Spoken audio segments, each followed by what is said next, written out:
আসসালামু আলাইকুম, সবাইকে ঈদ মোবারক। আশা করি সবাই খুব ভালো আছেন। আমিও খুব ভালো আছি আলহামদুলিল্লাহ।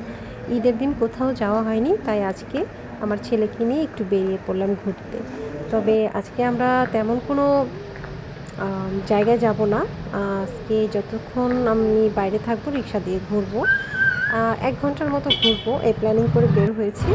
তো মেন রোডে চলে আসলাম, আর এখানে একটা রিক্সাকে দাঁড় করিয়ে আমার হাসব্যান্ড আসলে ১ ঘন্টায় সে কত টাকা নেবে সেই বিষয়ে কথা বলছিলেন। তারপর তার সাথে সব কিছু ফিক্স করে আমরা উঠে পড়লাম রিক্সায়। রিক্সা দিয়ে ঘুরতে আমার কিন্তু ভীষণ ভালো লাগে। আপনাদের কেমন লাগে? আর রিক্সাতে আজকে উঠে আহ, খুব ভালো লাগছিল, ওয়েদারটা খুব ভালো ছিল, আর খুব বাতাস ছিল। তারপরে আমরা চলে আসলাম, এটা হচ্ছে সুরমা নদী। সুরমা নদীর পানি কিন্তু একদম শুকিয়ে গেছে, যেহেতু শীতকাল ছিল। আর গরমকালে কিন্তু আবার পানি দিয়ে পরিপূর্ণ হয়ে যায়। তো সুরমা নদীর তীরে যেটা দেখছেন কিন ব্রিজের নিচে অনেকগুলো ফুচকার দোকান বসেছে।